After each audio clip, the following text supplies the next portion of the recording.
Join us on Patreon and become part of our journey to uncover history's untold stories. Your support helps us create in-depth content, bring hidden narratives to life, and keep history alive for everyone. The Roman Teutoburg Massacre, often referred to as the Battle of the Teutoburg Forest, stands as one of the most significant military catastrophes in Roman history.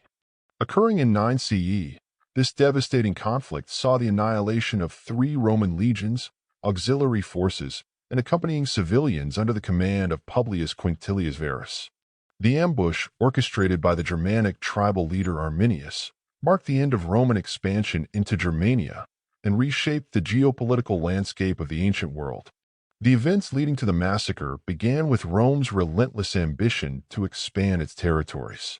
Following the conquest of Gaul by Julius Caesar, the Roman Empire sought to push its boundaries further eastward into the lands of Germania. The territory, with its dense forests, wide rivers, and fiercely independent tribes, posed a stark contrast to the organized cities and provinces Rome was accustomed to ruling. Augustus, the first emperor of Rome, envisioned Germania as a vital addition to the empire's sphere of influence. By subjugating the Germanic tribes, Augustus believed he could secure the empire's northeastern frontier and extract valuable resources such as timber, amber, and iron. Initially, Rome experienced some success in its efforts. A series of military campaigns brought certain Germanic tribes under Roman influence, and Augustus established the province of Germania. Roman administrative systems, roads, and garrisons were introduced, with Varus appointed to oversee the newly annexed territories.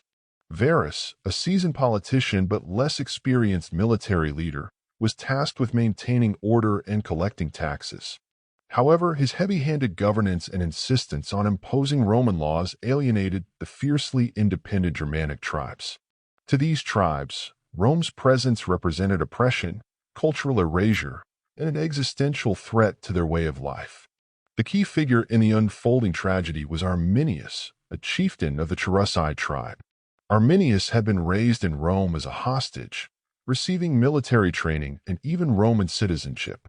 This dual identity allowed him to understand Roman tactics and culture while maintaining loyalty to his people. When Varus began his governorship, Arminius was serving as an auxiliary commander in the Roman army. Using his intimate knowledge of Roman strategy, Arminius began to unite the fractious Germanic tribes under a common cause: the expulsion of Rome from their lands. The massacre unfolded in the autumn of 9 CE when Varus led his legions, numbering around 20,000 soldiers, through the dense and unfamiliar terrain of the Teutoburg forest. The march was part of Varus's attempt to quell what he believed were minor tribal uprisings. Arminius, feigning loyalty, convinced Varus to take a route that he claimed would allow the army to swiftly address the unrest. Trusting Arminius, Varus agreed, unaware that he was walking into a carefully laid trap. As the Roman legions moved deeper into the forest, they encountered a nightmare scenario. The terrain, dominated by thick woods, narrow paths, and marshy ground, severely limited the effectiveness of Roman formations. The disciplined ranks of legionaries were stretched thin, their cohesion shattered. The Germanic forces, hidden in the trees and fortified by their intimate knowledge of the landscape, launched a sudden and ferocious assault. The attack was not a single engagement, but a series of relentless ambushes that spanned several days.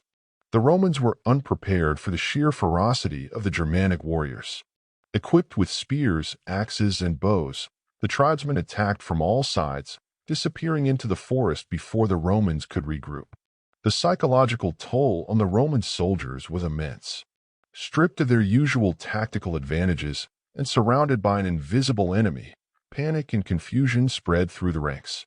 Attempts to establish defensive positions were futile, as the Germans disrupted any efforts to reorganize. Adding to the chaos, the weather turned against the Romans, with heavy rain turning the ground into a muddy quagmire and further hampering their mobility. The final moments of the battle were marked by utter carnage. Varus, realizing the hopelessness of the situation, chose to take his own life rather than face the humiliation of capture. The remnants of his army were systematically slaughtered or enslaved. Roman standards, the symbols of the legions, were captured, an act of profound disgrace. Arminius had not only defeated Rome, but humiliated it on an unprecedented scale. The aftermath of the Teutoburg massacre sent shockwaves through the Roman Empire. News of the disaster reached Rome with a speed that belied the vast distances involved. According to historical accounts, Emperor Augustus was devastated, reportedly shouting, "Quintilius Varus, give me back my legions." The loss of 3 legions, nearly a tenth of the Roman military, was a blow from which the empire would struggle to recover. Augustus ordered the fortification of the Rhine River, effectively abandoning plans to conquer Germania. The Teutoburg massacre marked the end of Roman expansion into the region and established the Rhine as the de facto boundary of the Roman Empire. For Arminius and the Germanic tribes, the victory was both monumental and short-lived. While the ambush succeeded in driving Rome out of Germania, it did not unite the Germanic tribes into a cohesive entity. Infighting and political fragmentation persisted, preventing the tribes from fully capitalizing on their victory. Arminius himself would later be betrayed and assassinated by members of his own tribe, a tragic end for the man who had orchestrated one of the greatest defeats in Roman history. Historians and archaeologists have continued to study the Teutoburg massacre, piecing together the events from Roman accounts and archaeological evidence. Sites such as Kochries in modern-day Germany have yielded artifacts, including weapons, coins, and remnants of Roman armor, providing tangible evidence of the battle's scale and ferocity. The massacre has been immortalized in historical texts, art, and popular culture, symbolizing the limits of imperial power and the resilience of indigenous resistance. In retrospect, the Teutoburg massacre was more than a military disaster. It was a turning point in the history of the Roman Empire. It forced Rome to reevaluate its ambitions and strategies, shaping the empire's approach to frontier management for centuries to come. For the Germanic tribes, it was a moment of triumph that highlighted their ability to resist one of the most formidable powers in history. The echoes of that fateful battle continue to resonate, reminding us of the enduring impact of human ambition, resilience, and conflict.